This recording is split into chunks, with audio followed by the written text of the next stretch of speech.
Here we are inside the Swift Corniche 664. First we will come and turn the 12 volt on just by pressing this button here. Once we've done that, you will see that the control panel has illuminated, and you will see along the top here we are using the leisure battery. The little picture of the sun will flash on and off depending on what the solar panel is up to. This one here is letting us know that we have main supply connected, and then it's displaying the time. We then have the condition of the leisure battery, how much water is in the fresh tank, and how much water is in the waste tank. If we now come across to this side, we have buttons. If I press this one first, that turns the awning light on and off.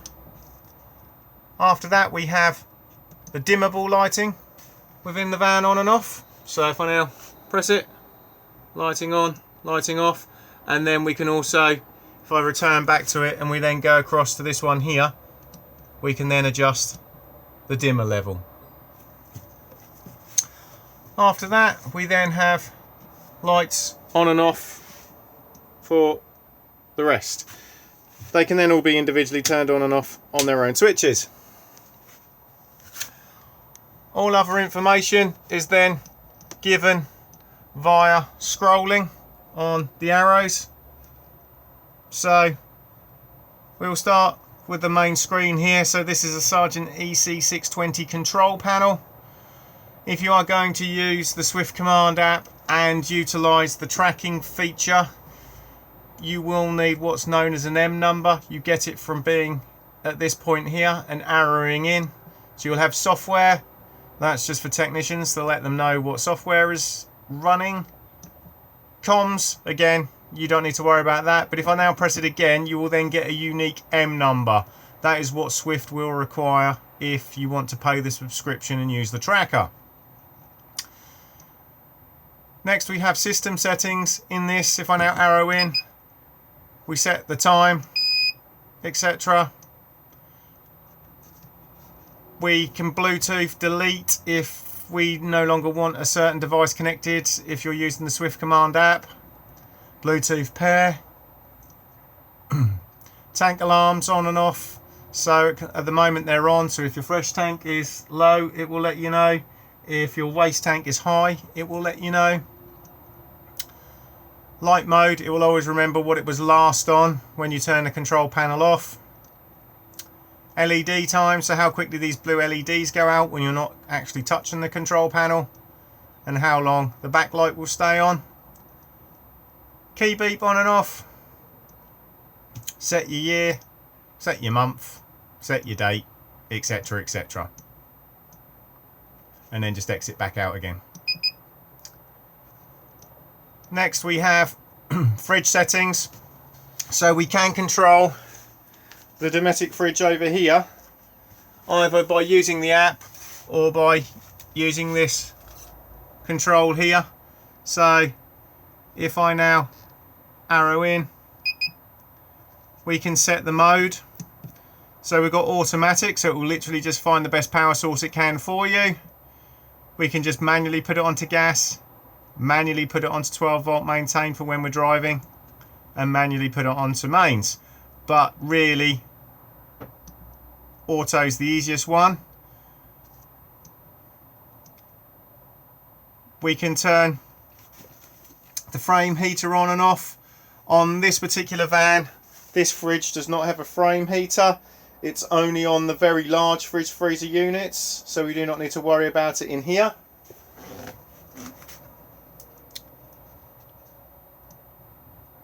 At the moment it's just letting us know that the fridge is too warm. Once it's got down to temperature, it will let you know. And then we can set the coldness. And then exit back out again. After that, we then have heater settings. Just leave it on manual.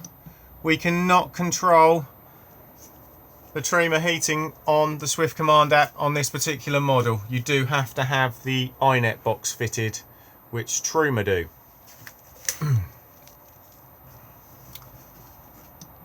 So I will literally now put it back on manual and then exit these settings. After that, we then just have the dimmer level for the top lighting, internal temperature, AC limiter. So these particular vans come with AC limiters. So we're currently using 1.7 amps. If you arrive on site and know how many amps it is, you can then pick and it will stop you from tripping. You will see in the corner here, it's just letting you know that you have an AC limit set. But I will now turn it back off again. Tank heat is on and off just depending on whether or not the van has got a winter pack. Select your battery. So we're currently using the leisure battery. If I now press this, we're now using the vehicle battery, and that is the battery that is now being charged via the main supply. So whichever battery you've picked is the battery being charged. If you just leave it alone, they will just cycle themselves, and whichever battery is being charged by the mains, the other battery will then be charged by the solar. What the solar panel's up to: condition of vehicle battery, condition of leisure battery, and then back to the beginning again. Next we have the fresh and waste tank drain switches. So they are basically the switches that work the solenoids on the outside. So if I flick that down now, we're now emptying the waste tank. And if I flick that one down now, we're now emptying the fresh tank. And if I flick it back again, they will then reclose back up again. After that, we then have the Truma Combi control panel. We control this by pushing this button in, and then it will illuminate. I will firstly just drop the contrast just slightly so it shows up better on the camera, and I'll explain that properly in a moment. Okay, so you will see as I rotate this button, the icons begin to flash. If we start with that first icon there, that is for your heating. If I now click on it, heating is off. All we now do is rotate the button and pick whatever temperature we would like it to be inside the motorhome. So let's say we want it to be 22 degrees. Click on it, and that's now stored in, and you'll see a flame has appeared above. That flame there just represents the heating system. It's just letting you know that you've set a parameter. Whenever the heating is actually in operation, the flame will begin to flash to let you know, and it will then continue to flash until it achieves the temperature you've asked it to. The thermostat for the heating is just here. Next, if I move across, we then have hot water.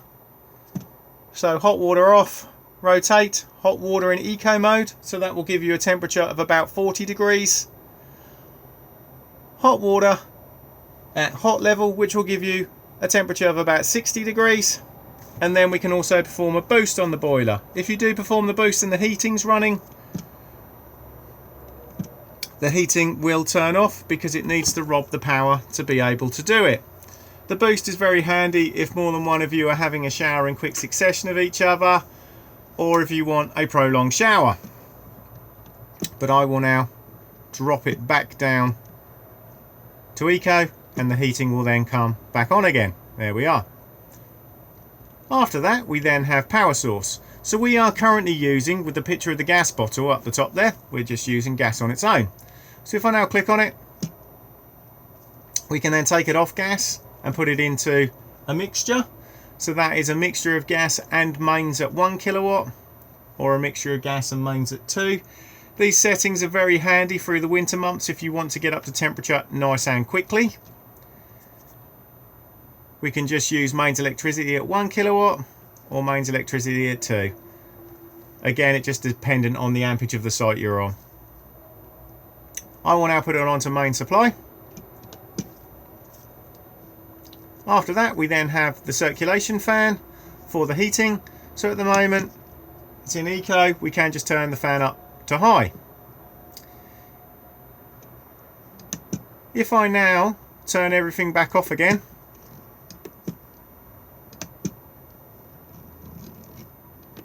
and now return back to the fan, we can also use it to vent. It has a fan speed of 1 to 10, so on a warm day you can just circulate the air. After that, we then have the lower stuff. This one here is for a basic timer, so literally pick whatever time you want it to fire up and when you want it to finish, and then once you've done that, you literally tell it what you want on within that time period.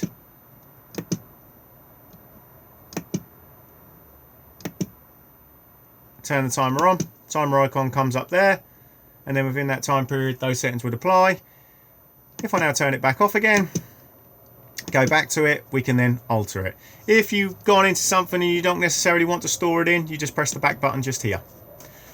Obviously if you're using the timers, it would help to set the clock correctly, so that is just your time set, and then your last one is your settings. So offset is just for the thermostat. If you don't think it's quite correct, you can just tweak it by a few degrees. Temperature, just if you prefer it displayed in Celsius or Fahrenheit. Brightness of the screen, 12 or 24 hour clock. Language. Index, just for the technicians. Again, it just lets them know what software it's running. And full factory reset. From time to time, these will throw up error codes. A little warning triangle will appear here, and if you click on it, it will then let you know what the problem is in the form of an error code. Usually it's best to either look in the manual or just Google it. 9 times out of 10, as long as you rectify the problem, the error codes will just disappear.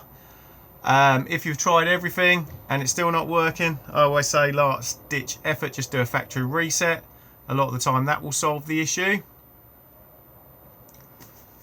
Next we have the location of the leisure battery, which in this model just sits underneath the driver's seat. The freshwater tank sits underneath the 2 rear passenger seats just here. So if I just move this cushion out of the way just for a moment,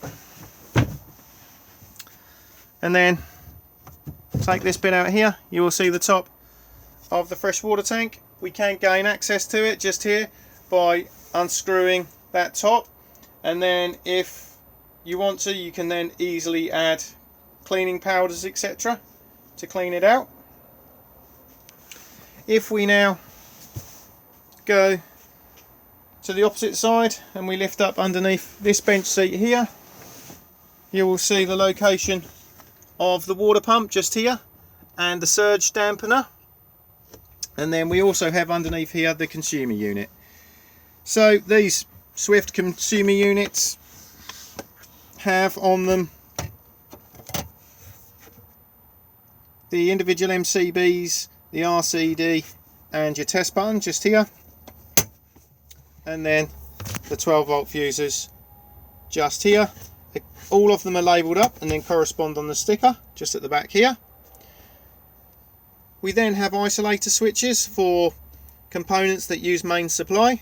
So we have this button here that will basically turn off the heating and the hot water on mains just here. So if we do that, we will just confuse that trimmer control panel and it will error code. And then we have the battery charger on and off, and that's the battery charger just there. Obviously we want that on because we want to be charging batteries when we're hooked up to main supply. And the last one will illuminate if you have reverse polarity connected to the van. If that does happen, these Sergeant units will reverse the polarity and make it safe in the van, so you do not need to actually do anything.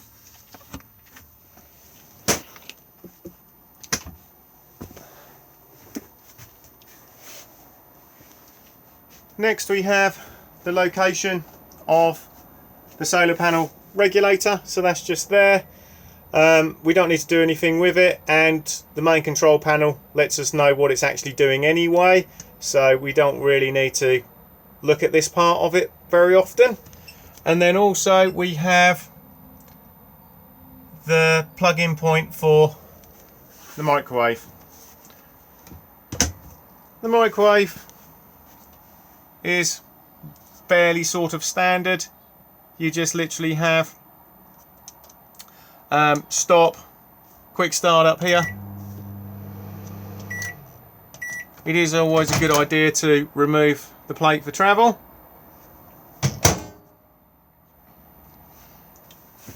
The Dometic fridge, as I've already stated, we can control it from the main control panel and turn it off, turn it on, or change what it's using to run it. Or you can just literally come to it itself and turn it on and off here, or swap between power settings just here, but auto is the easiest one to have it on. And then temperature control again just here, and then just push down to open.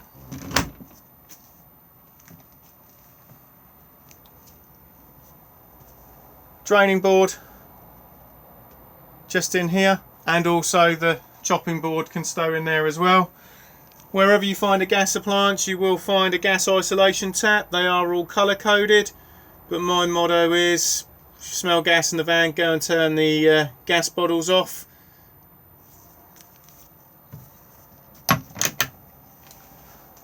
We have the free gas ring.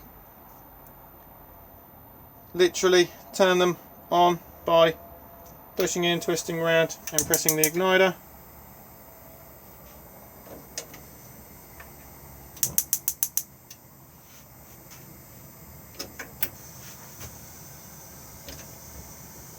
That's simple. We then have the oven and the grill. So if I now push in to the left, that'll fire up the oven. And then if we then go back and we go to the right, that'll then fire up the grill.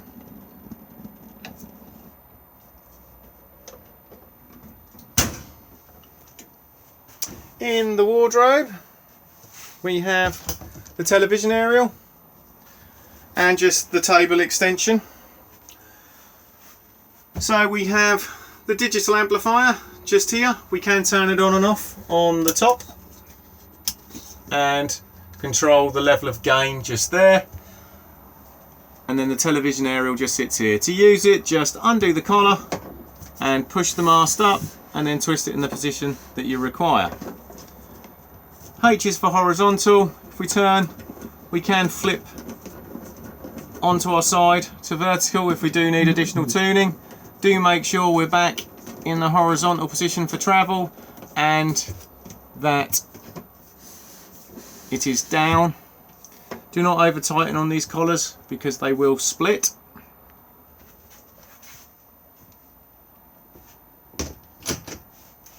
If we now go underneath the bed,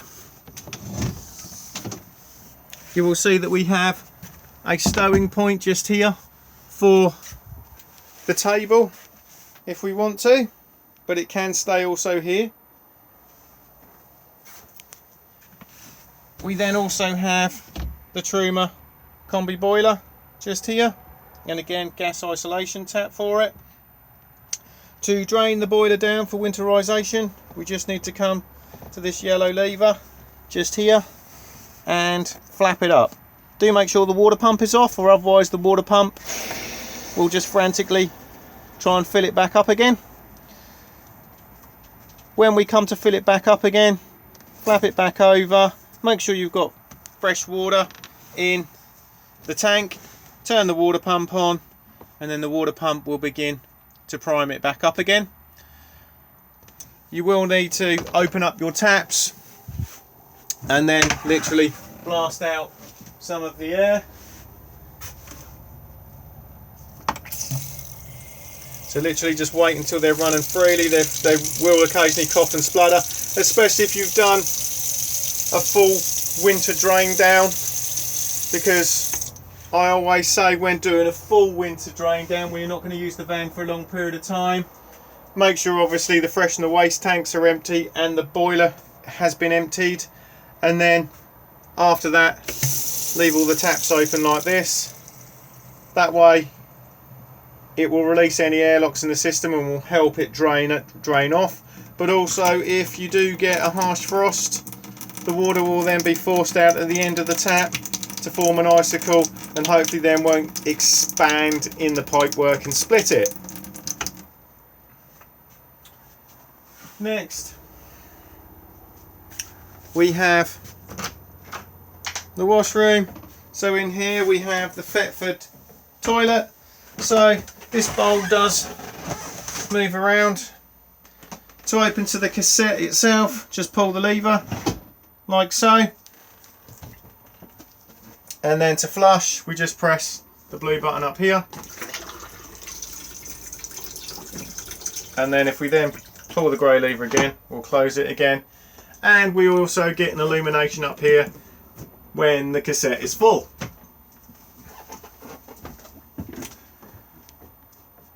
The shower head just there, which locates just up here.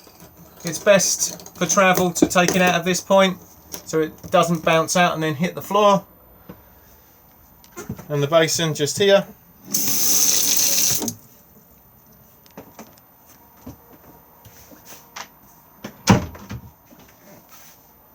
We have an Omni Vent Fan.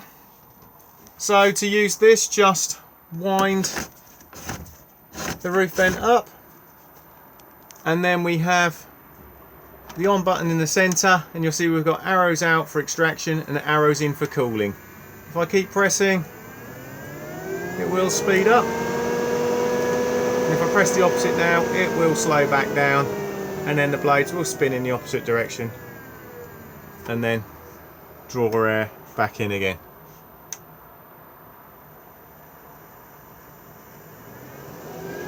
We now turn it back off again. Just make sure that obviously this is back down for travel.